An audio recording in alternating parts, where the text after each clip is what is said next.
Hello guys, my name is Chhavi Jain. I am a counsellor. दोस्तों, आज हम बात करते हैं कि हमें काउंसलिंग कब करानी चाहिए और क्यों करानी चाहिए। ये वर्ड हम सुनते तो बहुत हैं, लेकिन इससे ओरिएंटेड नहीं होते कि इस वर्ड का मीनिंग क्या है। ठीक है, तो आज हम बात करते हैं इसी टॉपिक पे कि हमें काउंसलिंग की ज़रूरत कब और क्यों होनी चाहिए। तो सबसे पहली बात तो हम ये जानते हैं कि हम जिस सोसाइटी में रहते हैं वहाँ पे अगर हम थोड़ा सा भी मेंटली वीक फील कर रहे हैं, तो अगर हम किसी डॉक्टर के पास जाते हैं या फिर किसी काउंसलर के पास जाते हैं, तो एक टैबू है कि नहीं, अगर ऐसा करते हैं तो हम बीमार हैं। बट ऐसा बिल्कुल भी नहीं है। वीडियो को स्टार्ट करने से पहले मैं आपको ये समझा देना चाहती हूँ कि आप इस तरह की मानसिकता को अगर रखते हैं तो उसको चेंज करिए। अगर हम शरीर के बीमार होने पर डॉक्टर के पास आ सकते हैं, तो मन के बीमार होने पर भी डॉक्टर के पास जाने से हमें बिल्कुल भी हिचकिचाहट नहीं होनी चाहिए। तो जैसा कि मैं वीडियो स्टार्ट करूँगी, अगर आपको ये वीडियो अच्छा लगे तो आप लाइक करें, शेयर करें, सब्सक्राइब करें। ओके, तो I will start my video. तो हम, जैसा कि मैंने बात की कि मुझे काउंसलिंग की नीड या आपको काउंसलिंग की नीड कब और क्यों होनी चाहिए, तो इसमें हम फर्स्ट टॉपिक मतलब फर्स्ट पॉइंट को डिस्क्राइब करते हुए कहते हैं कि जैसे कि कोई पर्सन है, उसको किसी से कोई बात हो जाती है या किसी से कोई लड़ाई हो जाती है या किसी तरह की वो कॉन्फ्लिक्ट में जी रहा है, उसको किसी तरह की उदासी फील हो रही है।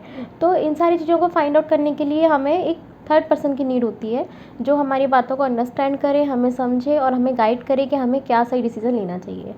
अब बात आती है कि ये बात हम अपने फैमिली से भी कह सकते हैं, लेकिन होता ये है कि फैमिली से कहना और एक थर्ड पर्सन से कहना, इनमें बहुत डिफरेंसेस होते हैं।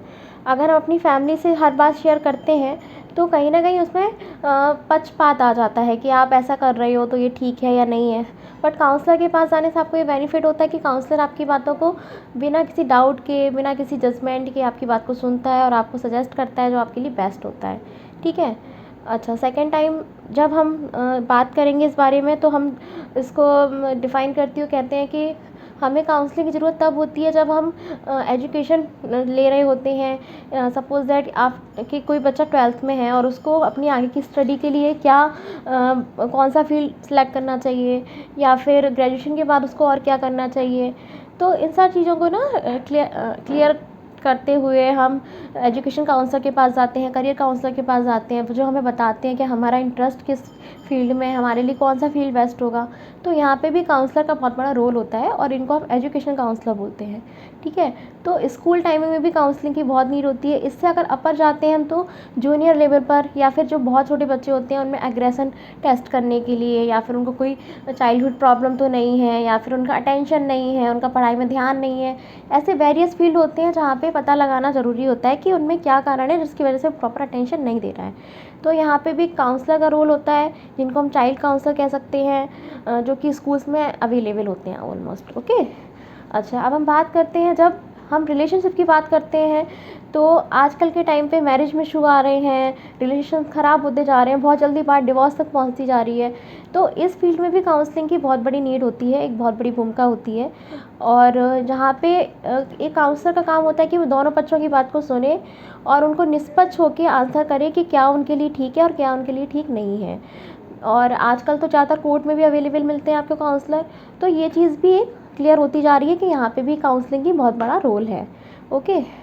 अदरवाइज़ जो काउंसलर होते हैं वो आपकी बात को कॉन्फिडेंशियल रखते हैं। मतलब आपको ऐसा नहीं होना चाहिए कि आप उनके पास आ रहे हो तो वो आपके किसी फ्रेंड से आपकी बात कह देंगे, आपकी फैमिली से आपकी बात कह देंगे।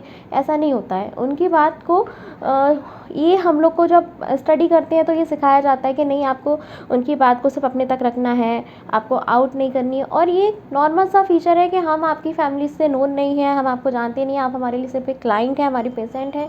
तो हम बिना बायस हुए और नॉट जजमेंटल के साथ आपकी बात को सुनते हैं और बहुत ही कॉन्फिडेंशियल आपकी बात को रखते हैं। ठीक है, तो आप ऐसा डाउट नहीं रखा करें कि नहीं, मेरी बात कहीं लीक हो जाएगी। ओके। तो और इसके अलावा एक और बहुत बड़ा फीचर होता है, कई बार ना लोगों को साइकोमेट्रिक डिसीज़ होती हैं। इट मीन साइकोसोमेटिक डिसीज़ से मतलब होता है कि उनको शरीर में किसी प्रकार का दर्द है, किसी प्रकार की कोई परेशानी है, बट उसका कारण साइकोलॉजिकल होता है और वो डॉक्टर के पास जाते रहते हैं, टेस्टिंग कराते रहते हैं, सारे टेस्ट नॉर्मल आते रहते हैं और वो फाइंड आउट नहीं कर पाते कि क्या कारण है जिसकी वजह से उनको ये प्रॉब्लम हो रही है। तो बहुत सारी साइकोसोमैटिक डिसीज़ होती हैं इस तरह की, जिनकी वजह से जिनका कारण कुछ और होता है और समस्या कुछ और होती है। तो हमें जाना चाहिए अपने क्लिनिकल काउंसलर के पास और उससे ये क्लियर करना चाहिए कि हाँ, मेरे साथ ऐसा-ऐसा है, तो मैं क्या करूँ और क्या नहीं करूँ, ठीक है? तो यहाँ पे भी गाइडेंस का बहुत बड़ा रोल है। तो और इसके साथ ही मैं एक बात और कहना चाहूँगी, जो कि ज़रूरी होती है कि हम हमारी चीज़ों को हम भूल जाते हैं समय के साथ। हमें अपनी अपीयरेंस नहीं पता होती है, हम सेल्फ लूज़नेस फ़ील करने लगते हैं, हमें अपनी वास्तविकता से परिचय नहीं होता है।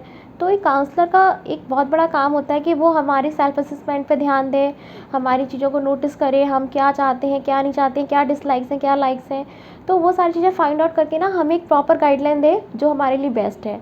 तो ऐसी बहुत सारी बातें होती हैं जिनकी का एक बहुत बड़ा रोल होता है काउंसलिंग का। तो कभी भी काउंसलिंग से पीछे नहीं हटिए। काउंसलिंग हमारे घर के पेरेंट्स भी हमारी कर सकते हैं, हमारे ग्रैंड पेरेंट्स भी कर सकते हैं, हमारे फ्रेंड्स भी कर सकते हैं, हमारे टीचर्स भी कर सकते हैं, ठीक है? वो टाइम टू टाइम डिपेंड करती है, बट एक साइकोलॉजिकल काउंसलिंग जो कि आपको एक काउंसलर प्रोवाइड कराता है, तो वो चीज़ एक डिफरेंट है। तो आप इसमें क्लियरिफिकेशन आपको अभी तक हो गया होगा कि क्या चीज़ें हैं और क्या चीज़ें नहीं हैं। तो अदरवाइज़ कोई डाउट हो तो आप मुझे मैसेज कर सकते हैं। और आज के लिए बस इतना ही। जल्दी मिलूँगी नई वीडियो के साथ, तब तक के लिए बाय बाय।